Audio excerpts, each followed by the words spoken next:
أسألكم عليه أجرا إلا المودة في القربى.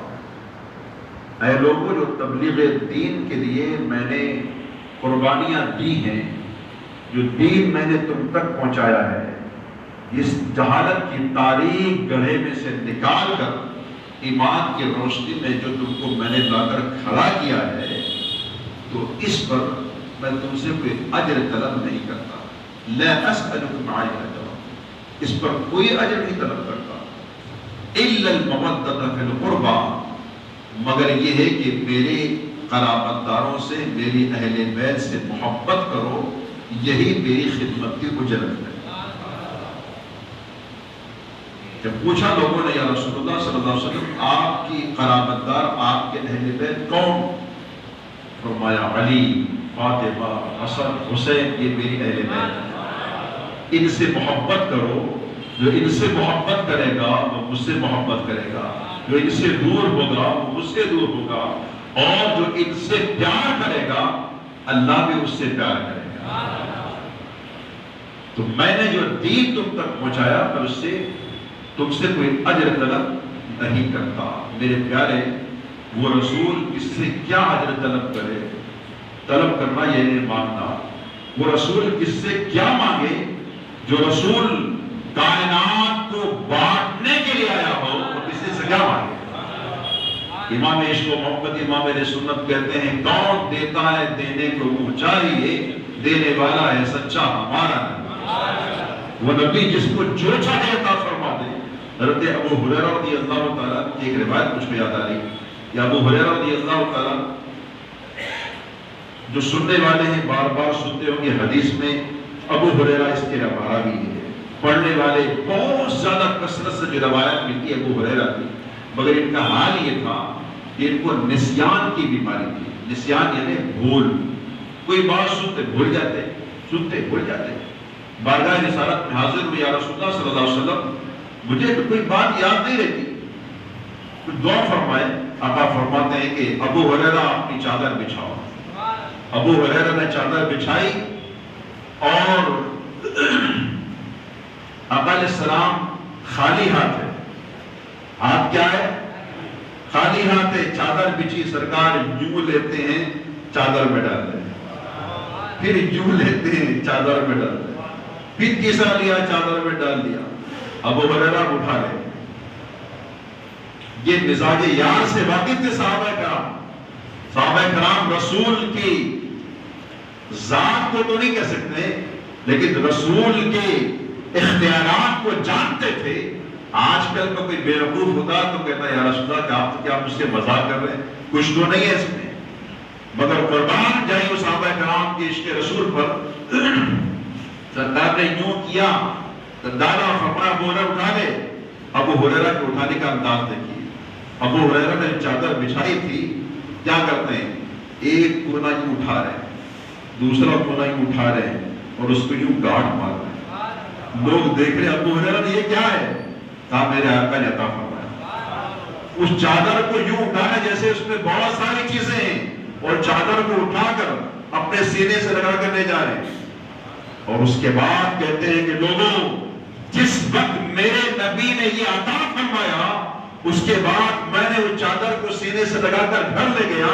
میری کیفیت یہ ہو گئی میں جو سنتا یاد ہو جاتا، جو سنتا یاد. امام عشق و محبت، امام اہل سنت کہتے ہیں مالک کونین ہے، مالک کونین ہے، وہ پاس کچھ رکھتے نہیں، دو جہاں کی نعمتیں ہیں ان کے خالی ہاتھ میں.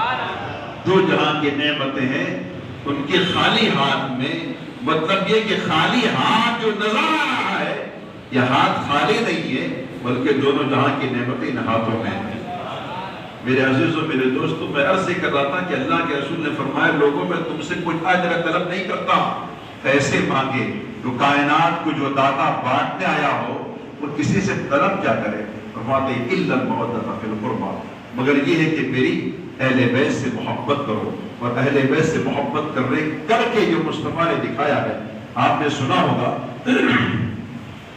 کہ میں نے کئی مرتبہ پہلے پر یہ بیان کیا کہ آقا علیہ السلام سجدے میں شہزادہ حسین پیٹھ پر، اور جب تک شہزادہ کھیلتا رہا، حسین اعظم کھیلتے رہے، سرکار نے سر سجدے سے نہیں اٹھایا۔ بعد میں لوگوں نے کہا یا رسول اللہ کیا بات ہے، یا سجدے کی حالت میں وحی کا نزول ہو رہا تھا، یا آج سے سجدہ کرنے کا حکم دیا؟ آقا فرماتے نہیں، بات یہ کہ میرا بیٹا حسین میری پیٹھ پر بیٹھ گیا تھا، میں نے سجدے کو لمبا کرنا گوارا کیا، مگر اٹھا کر بیٹے کو گرانا گوارا نہیں کیا۔ اور پھر فرماتے ہیں اے لوگوں مجھے ڈر تھا کہ کہیں حسین گر نہ جائے، پھر حسین گر نہ جائے۔ اس پر کچھ لوگ کہتے ہیں کہ اس رسول کو اگر غیب ہوتا تو رسول یہ بھی فرماتے گر نہ جائے، گر بھی سکتا ہے، نہیں بھی گر سکتا ہے۔ رسول کو غیب ہوتا تو رسول یہ کیوں ارشاد فرماتے ہیں؟ میرے عزیزوں، میرے دوستوں، میرے آقا علیہ السلام کے اگر اس جملے پر کوئی یہ اعتراض کرے کہ مجھے گمان تھا کہ حسین گر نہ جائے، اس لیے میں نے سر کو سجدے میں رکھا، سجدے کو لمبا کر دیا، اگر غیب کا انکار کرتے تو آؤ ایک حضرت حذیفہ بن یمان کی بڑی پیاری روایت مجھے یاد آ رہی ہے۔ حذیفہ بن یمان رضی اللہ تعالیٰ، ان کا گھر بہت دور تھا، اور کبھی کبھی بارگاہ رسالت میں جب جمال یار کو دیکھنے کی آرزو مچل جاتی تو کچھ نہ کچھ بہانہ کر کے یہ سرکار کا دیدار کر لیا کرتے تھے۔ ان کی والدہ حذیفہ تھی، اجازت نہیں ہے بیٹا حذیفہ تم چلے گئے، میرا کچھ ہو گیا تو کیا ہوگا۔ ایک مرتبہ یہ کہتے کہ میں نے ماں سے کہا کہ اپنی جان میں آقا علیہ السلام کا دیدار کرنے جا رہا ہوں، ملاقات کرنے جا رہا ہوں، کہا بیٹا میرا کچھ ہو گیا تو؟ آپ کہتے ہیں میں نے کہا اپنی جان میں سرکار کی بارگاہ میں جا رہا ہوں اور میں آپ کی اور میرے لیے مغفرت کی دعا کرانے جا رہا ہوں۔ میرے سرکار اگر آپ کی مغفرت کی دعا کر لے تو پھر ماں خوش ہو گئی۔ اچھا بیٹا میری مغفرت کی دعا کرانے جا رہا ہوں، جا جلدی جاؤ، کچھ نہ کچھ ہونا نا اجازت کے لیے۔ حذیفہ بن یمان کہتے ہیں کہ میں بارگاہ رسالت میں حاضر ہوا، مغرب کی نماز کا وقت تھا، آقا علیہ السلام مصلی امامت پر تشریف فرما تھے، مغرب کی نماز ہوئی، مغرب کی نماز کے بعد سرکار تشریف فرما بیٹھ کے رہے۔ میں سننے تھا نماز کے بعد ملاقات ہوگی، کہوں یا رسول اللہ میرے لیے میری ماں کی مغفرت کی دعا فرما دیجیے، مگر سرکار بیٹھے رہے، میں بھی بیٹھا رہا۔ سرکار پھر دعا وظائف میں بیٹھے رہے یہاں تک کہ عشاء کی نماز کا وقت ہو گیا، عشاء کی نماز ہو گئی، عشاء کے بعد پھر آقا علیہ السلام تشریف فرما ہو گئے۔ میں بار بار یہ خیال کر رہا تھا کہ میری ماں سے میں نے ایک نماز کا وقت مانگ کے لایا تھا کہ میں مغرب میں جا رہا ہوں اور دعا کرا کے آؤں گا، یہاں تو دوسری نماز بھی ہوگی، جاؤں یا نہیں جاؤں گا، جاؤں گا، اور ماں نے پوچھا تو میں کیا جواب دوں گا۔ بیٹھے رہے، عشاء کی نماز ہوگی، پھر سرکار تشریف فرما، میں پریشان کیا کروں۔ تھوڑی دیر کے بعد آقا علیہ السلام خود اٹھے اور حجرہ عائشہ کی طرف بڑھے۔ جنہوں نے مسجد نبوی شریف کو دیکھا ہوگا ان کی نظروں میں پورا منظر آ گیا ہوگا، حجرہ عائشہ کہاں ہے؟ یہی مسجد نبوی شریف ہے، یہ حجرہ عائشہ ہے، یہ وہ حجرہ عائشہ ہے جن کے بارے میں آقا فرماتے ما بین بیتی و منبر روضۃ من ریاض الجنہ، کہ میرا گھر اور منبر کے درمیان جو راستہ ہے یہ جنت کا راستہ ہے۔ ما بین بیتی و منبر روضۃ من ریاض الجنہ۔ حذیفہ بن یمان کہتے سرکار اٹھے اور حجرہ عائشہ کی طرف بڑھ رہے ہیں۔ میں سوچا یا اللہ اتنی دیر سے میں بیٹھا ہوں اور سرکار تشریف لے جا رہے، میں نے تیز قدم اٹھا کر چلنا شروع کیا۔ جیسے میرے تیز قدم کی آواز آقا علیہ السلام نے سنا تو سرکار بغیر پیچھے مڑے، ہم ہوتے تو دیکھتے، مگر آقا فرماتے ہیں لوگوں خدا کی قسم میں اپنے پیچھے سے بھی تم کو ایسے ہی دیکھا کرتا ہوں جیسے آگے سے دیکھا کرتا ہوں۔ حذیفہ بن یمان کہتے ہیں کہ میں نے تیز قدم اٹھایا، آقا فرماتے ہیں من ھذا، مڑ کے نہیں، بغیر مڑے فرماتے من ھذا، میرے پیچھے کون؟ کیا حذیفہ تو؟ کیا میرے پیچھے حذیفہ ہے؟ خود ہی فرماتے من ھذا حذیفہ تو، میرے پیچھے کون؟ کیا حذیفہ ہے؟ میں نے کہا قلت نعم، قلت نعم، جی میں حذیفہ ہوں، میں حذیفہ۔ سرکار نے چہرہ گھمایا نہیں، مڑ کے نہیں، بلکہ نظر آنکھیں.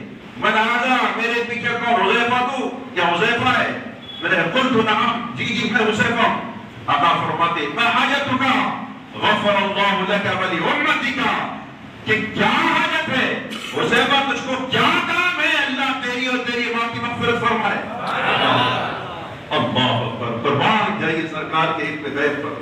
حذیفہ بن یمان میں جواب کا دیا ما حاجتک، کیا حاجت ہے، کیا کام ہے، اور اسی وقت فرماتے ما حاجتک غفر اللہ لک ولی امتک، تجھے کیا کام ہے اللہ تیری ماں کی مغفرت فرمائے. حذیفہ بن یمان کہتے یا اللہ، اور میں کیا کہوں، مجھے کیا کام ہے. امام عشق و محبت کہتے ہیں کہ اور کوئی غیب کیا تم سے چھپا ہو بھلا، اور کوئی غیب کیا تم سے پنہا ہو بھلا. ارے جب نہ خدا ہی چھپا تم پہ کروڑوں کو. میرے عزیزوں، میرے دوستوں، یہ نبی کا علم غیب تو بات چل رہی تھی.